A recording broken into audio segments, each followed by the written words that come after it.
പെരുന്നാളൊക്കെ അടിച്ചു പൊളിച്ചാൽ നമ്മളെ വലിയ പെരുന്നാളിൻ്റെ വ്ളോഗ് വരാൻ കുറച്ച് ലേറ്റ് ആയിട്ടുണ്ടല്ലേ. നമ്മളെ വലിയ പെരുന്നാളിൻ്റെ വലിയ ആഘോഷങ്ങളോ സന്തോഷങ്ങളോ ഒന്നും തന്നെ ഉണ്ടായിട്ടില്ല. അതിൻ്റെ കാരണം വഴിയേ പറയാട്ടോ. അപ്പോൾ എൻ്റെ ചാനൽ ആദ്യമായി കാണും, ഒരു സബ്സ്ക്രൈബ് ചെയ്യാനും ലൈക്ക് ചെയ്യാനും ഷെയർ ചെയ്യാനും മറക്കൂലല്ലോ. അപ്പോൾ ഇവിടെ ഇക്കുവിൻ്റെ വാപ്പാടെ അനിയന്മാരും ജ്യേഷ്ഠന്മാരും അവരെ ഭാര്യമാർ, അവരെ മക്കൾ, അവരെ ഭാര്യമാർ, അവരെ മക്കൾ, അങ്ങനെ എല്ലാവരും കൂടിയിട്ട് ഒരു 50ഓളം പേര് കൂടുന്ന ഒരു പെരുന്നാളാണ് വലിയ പെരുന്നാൾ കേട്ടോ.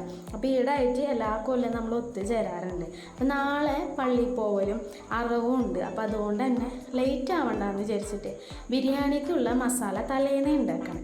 നാളെ നമുക്ക് മൂരി ബിരിയാണി ഇടാം. അപ്പോളേ എന്നെപ്പോലെ ഇതുപോലെ ഇങ്ങനെ കാണണമെന്ന് ആഗ്രഹമുള്ളവർക്ക് വേണ്ടി കുറച്ച് ഞാൻ ക്ലിപ്പ് എടുത്ത് വെച്ചിട്ടുണ്ട്. സവാളയും വേപ്പിലയും ഉപ്പും കൂടിയിട്ട് നമ്മൾ ആദ്യം വെളിച്ചെണ്ണ ഒന്നും ഒഴിക്കാണ്ട് വാട്ടിയെടുക്കണം. അതിൻ്റെ വെള്ളം വറ്റിയെന്ന് കാണുമ്പോൾ നമ്മൾ ഓയിൽ ഒഴിച്ചിട്ട് മഞ്ഞൾപ്പൊടി, മുളക് പൊടി, മല്ലിപ്പൊടി ഒക്കെ കൂടി ഇടാം. അതിന് മുന്നേ ഇഞ്ചി പച്ചമുളക് വെളുത്തുള്ളി പേസ്റ്റ് ഇടണം. എന്നിട്ട് ഈ പൊടികളിട്ട് നന്നായി മൂത്ത് അങ്ങോട്ട് വരുമ്പോൾ തക്കാളിയും കൂടി ഇടുക. എന്നിട്ട് തക്കാളി നന്നായിട്ട് ഒന്ന് വഴഞ്ഞ് ഉടഞ്ഞ് വരുമ്പോൾ വെള്ളം ചേർക്കണം. വെള്ളം ചേർത്തിട്ട് അതൊന്നും ചെറുതായിട്ട് തിള പൊട്ടി വരുമ്പോഴാണ് നമ്മൾ മൂരി ചേർക്കണത് കേട്ടോ. അപ്പോൾ ഇതിനെടുക്കുന്ന സവാളയുടെ പകുതി മാത്രമാണ് ഇതിൽ വഴറ്റാൻ വേണ്ടി ഉപയോഗിക്കുന്നത്. ബാക്കി സവാള നമ്മൾ പൊരിച്ചെടുക്കും.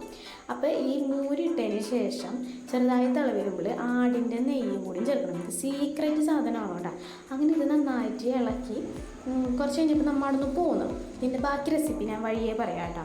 അപ്പോൾ നമ്മൾ അതിൻ്റെ അടുക്ക് അവിടെ നിന്ന് നേരെ പോന്നിട്ട് ചായ കുടിച്ചിട്ട് നേരെ വീട്ടിൽ കൊടുക്കും. നല്ല മഴ ഉണ്ടായിരുന്നിട്ടാ. ഇനി നമുക്ക് പിറ്റേ ദിവസം കാണാം.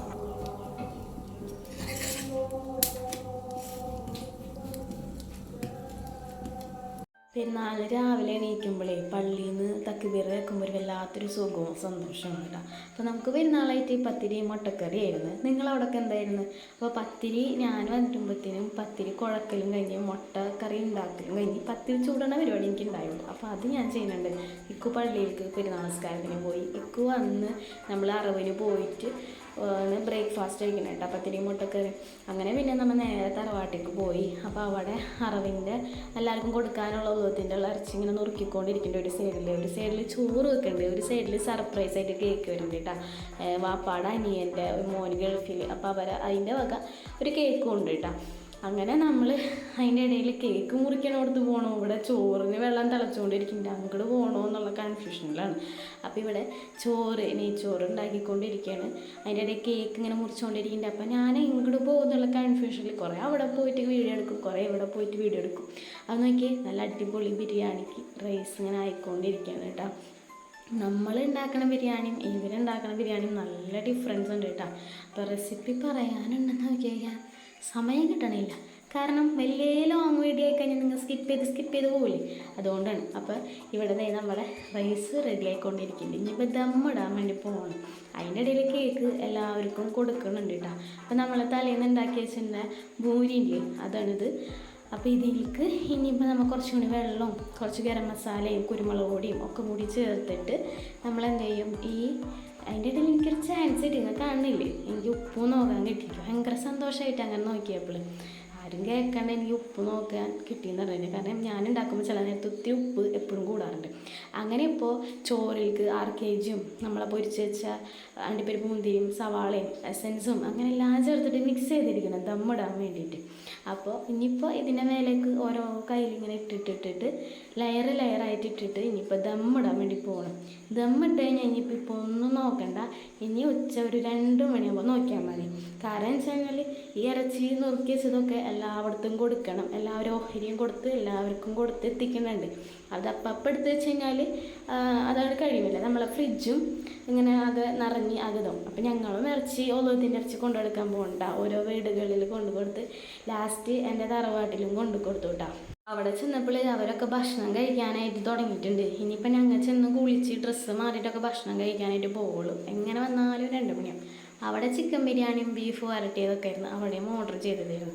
അവിടെ യാസിയുടെ ഫ്രണ്ട്സും കാര്യങ്ങളൊക്കെ ഉണ്ടായിരുന്നു. അങ്ങനെ അമ്മായിക്ക് വേഗം പോയി ഇറച്ചി കൊടുത്തിട്ടാണ്. അപ്പോൾ അവിടെ നിന്ന് ഫ്രൂട്ട് സലാഡൊക്കെ കിട്ടി. ഫ്രൂട്ട് സലാഡൊക്കെ കുടിച്ച് പിന്നെ നമ്മൾ നേരെ വിട്ട് എല്ലാവരും വന്ന് ഒരു ട്രിപ്പ് കഴിഞ്ഞ് നമ്മൾ വരുമ്പോൾ പിന്നെ നമ്മളും കഴിച്ച്.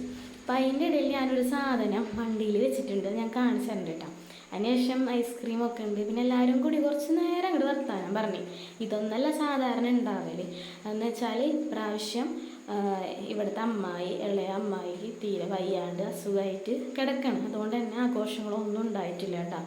അപ്പോൾ ഇതാണ് ഞാൻ കൊണ്ടുവന്നത്, നമ്മളെ ബോട്ടിൽ, അതായത് പോത്തിൻ്റെ ഉള്ളിലത്തെ വയറിൻ്റെ ചാണത്തിനെ കവർ ചെയ്ത് വെക്കണ സംഭവം. പക്ഷെ ഇത് ഭയങ്കര ഹെൽത്തിന് നല്ലതാണ്. ഇത് ക്ലീൻ ചെയ്യാൻ ഒരാൾക്കും ഇഷ്ടമുണ്ടാവില്ല, അത്രയും നല്ല മണ്ണാണ് ഇട്ടതിന്. ഇത് നന്നായി ഞാൻ മോട്ടറൊക്കെ അടിച്ചിട്ട് അതിൻ്റെ ചെളി ഇപ്പോൾ നേരത്തതും ഇപ്പത്തേയും കണ്ടാൽ എനിക്ക് മനസ്സിലാവും എന്തോരഴുക്ക് അതുമൊന്നും പോയിട്ടുണ്ട്, ആ ചാണൊക്കെ പോയിട്ടുണ്ട്. ഇനിയിപ്പോൾ ഞാനൊരു ബക്കറ്റിൽ കുമ്മായി ഇട്ടിട്ട് അതിലിങ്ങനെ മുക്കി വെക്കുകയാണ് കേട്ടോ. എത്ര സമയം വെക്കാൻ പറ്റുന്നോ അത്രയും സമയം വെച്ച് കഴിഞ്ഞാൽ അത്രയും അത് കുതിർന്ന് കിട്ടും. നമ്മൾ ഈ തട്ടുകടയിൽ നിന്നൊക്കെ കഴിക്കുന്ന കൊള്ളിയും ബോട്ടില്ലേ, അതിൻ്റെ ബോട്ടിന് ഈ പറയുന്ന സംഭവം. അങ്ങനെ അത് ഞാൻ ബക്കറ്റിൽ മൂടി വെച്ചിട്ട് വീണ്ടും തറവാട്ടിലേക്ക് പോയില്ല, കിടന്നുറങ്ങി. എന്നിട്ട് പിന്നെ പോണേന് മുന്നൊന്ന് എടുത്ത് ജസ്റ്റ് ഒന്ന് ചുരണ്ട് വയ്ക്കിയപ്പോൾ പോണുണ്ട്, പക്ഷെ എന്നാലും കുറച്ചും കൂടിയും നല്ല ഉറപ്പുണ്ട്. അപ്പം ഞാൻ വിചാരിച്ച് വേറെ വെള്ളം വെച്ചിട്ട് വെക്കാം, അങ്ങനെ അത് വെച്ചു.